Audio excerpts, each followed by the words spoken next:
नमस्कार मित्रांनो, आमच्या डिजिटल कॉर्नर यूट्यूब चॅनलवर स्वागत आहे. राज्यातील मुलींसाठी राज्य सरकारने एक मोठा निर्णय घेतला आहे.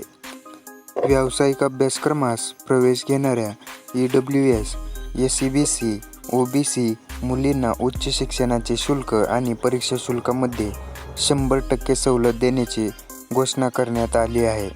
काय आहे सविस्तर माहिती, कोणत्या मुलींना मिळणार लाभ, पात्रता, निकष याबद्दलची संपूर्ण माहिती या व्हिडिओमध्ये पाहणार आहोत. तरी व्हिडिओ सुरू करण्यापूर्वी आपण जर आमच्या यूट्यूब चॅनलवर नवीन असाल तर नक्की सबस्क्राईब करा आणि असेच आणखी महत्त्वपूर्ण व्हिडिओ पाहण्यासाठी बेल नोटिफिकेशन देखील ऑन करून ठेवा.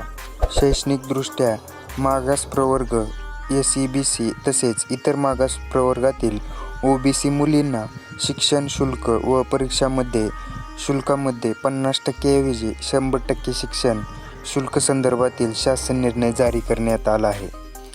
या निर्णयामुळे राज्यातील मुलींना मोफत उच्च शिक्षणाचा लाभ मिळणार आहे, अशी माहिती उच्च व तंत्र शिक्षण मंत्री चंद्रकांत पाटील यांनी दिली आहे. नवीन शैक्षणिक धोरणानुसार NEP व्यावसायिक शिक्षणातील मुलींचे प्रमाण वाढविण्याच्या दृष्टीने व मुलींना समप्रमाणात शिक्षणाच्या व्यापक संधी प्राप्त व्हाव्या तसेच महिला सक्षमीकरणांतर्गत आर्थिक पाठबळ अभावी व्यावसायिक अभ्यासक्रमांचे शिक्षण घेण्यापासून राज्यातील मुली उच्च शिक्षणापासून वंचित राहू नयेत यासाठी उच्च व तंत्र शिक्षण मंत्री यांनी मुलींना उच्च शिक्षण मोफत देण्याची घोषणा केली होती. या निर्णयाला मंत्रिमंडळाची मान्यता मिळाली असून सोमवारी या संदर्भातील शासन निर्णय जारी करण्यात आला आहे.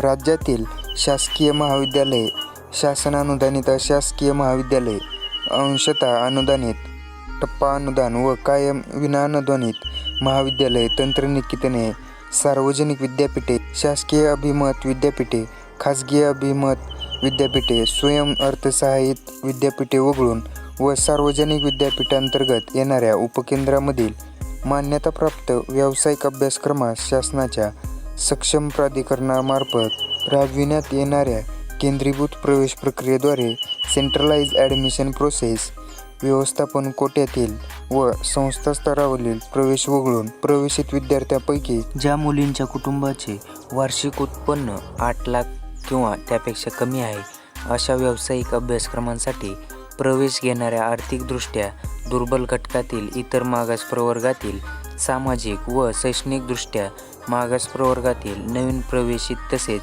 पूर्वीपासून प्रवेशित असलेल्या अर्जाचे नूतनीकरण केलेल्या मुलींना उच्च व तंत्र शिक्षण विभाग, वैद्यकीय विभाग व औषधी द्रव्ये विभाग, कृषी पशुसंवर्धन, दुग्ध व्यवसाय विकास आणि मत्स्य व्यवसाय विभाग व इतर मागास बहुजन कल्याण विभाग या विभागाकडून सध्या देण्यात येणाऱ्या शिक्षण शुल्क व परीक्षा शुल्क 50% लाभाऐवजी 100% लाभ देण्यास येणार आहे. यासाठी येणाऱ्या ₹906 कोटी एवढ्या अतिरिक्त आर्थिक भारास मान्यता देण्यात आली आहे.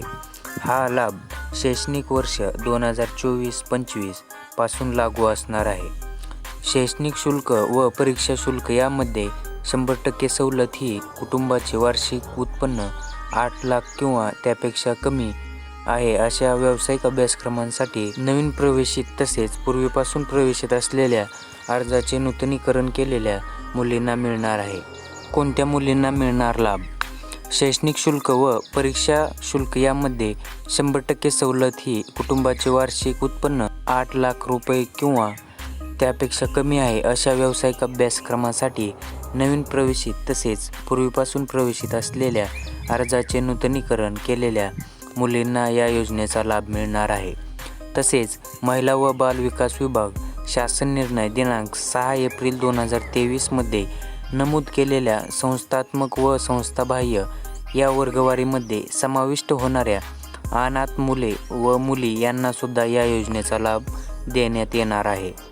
मराठा आरक्षण व सुविधा मंत्रिमंडळ उपसमितीच्या निर्णयानुसार EWS प्रवर्गातील इतर मागास प्रवर्गाप्रमाणे उत्पन्न मर्यादेचे निकष एकसमान करण्याबाबत सामान्य प्रशासन विभागाने प्रस्तावित केल्यानुसार उच्च व तंत्र शिक्षण विभागाच्या दिनांक 7 ऑक्टोबर 2017 रोजीच्या शासन निर्णयामध्ये खालीलप्रमाणे सुधारणा करण्यास मान्यता देखील देण्यात येत आहे, अशी शासन निर्णयामध्ये तरतूद करण्यात आली आहे. EWS आरक्षणातून प्रवेश घेतलेल्या विद्यार्थ्यांसाठी राजर्षी शाहू महाराज शैक्षणिक शिष्यवृत्ती योजनेअंतर्गत लाभ अनुदेय करताना EWS प्रमाणपत्राऐवजी आई व वडील दोन्ही पालकांचे एकत्रित उत्पन्नावर आधारित सक्षम प्राधिकारी यांनी दिलेले उत्पन्न प्रमाणपत्र अनुदेय करण्यात येत आहे.